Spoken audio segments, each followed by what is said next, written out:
Hello mga kabusing! Welcome back to my vlog. So for today's video nga mga kabusing, ang pag-uusapan natin ngayon ay ang Miss Universe Philippines 2025 at syempre Mr.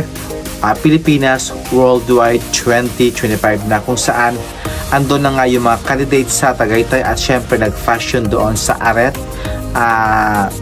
Doon ginanap sa Aret, Tagaytay at syempre para sa kanilang bridal fashion show mga kabusing na kasama nga dyan yung mga candidates ng Miss Universe Philippines at syempre Mr. Pilipinas Worldwide na collaboration naman ito ng Eventic Manila at syempre Signature Catering by Margreta Forrest and Lee Icos mga kabusing at syempre yung mga nag-present dito is yung mga nakapasok nga mga kabosing sa top 21 mga kabosing yan. At syempre, pinili dyan lahat kung sino-sino yung mga pasok talaga sa at winners dito sa bridal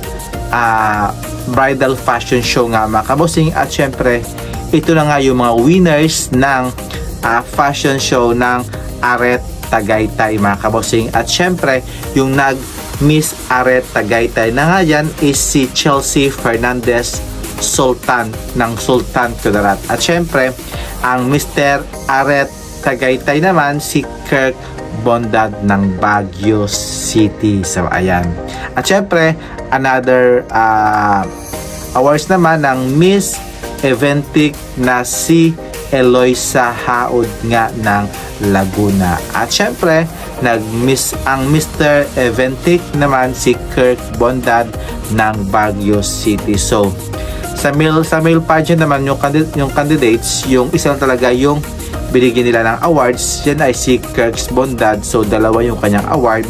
Sa MUPH naman candidates, dalawa yung nanalo, si Chelsea Fernandez at syempre si Eloisa Haod nga mga kabosing. So wala talaga si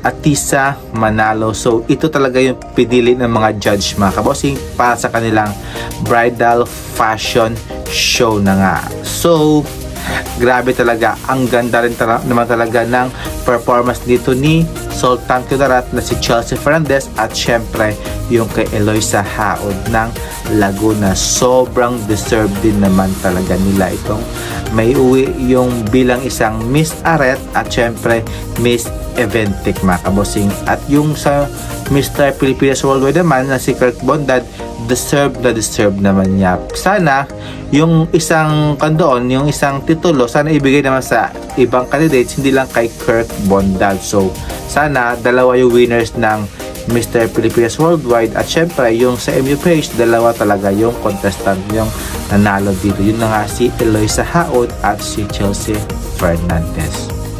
Ayan.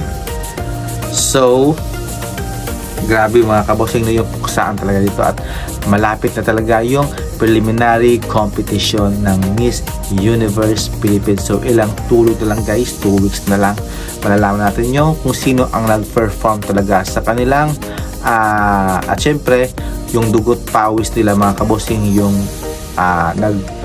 kanilang kan talaga is hindi mo talaga tawanan kasi almost 1 month mga kabosing yung kanilang preparation mga kabosing at syempre yung kanilang trainings dito hindi mo talaga tawanan yung mga MUPH. So maraming salamat at syempre thank you for watching mga kabosing and see you in my next vlog. So keep safe po, bye bye, subscribe please and shukran and bye bye.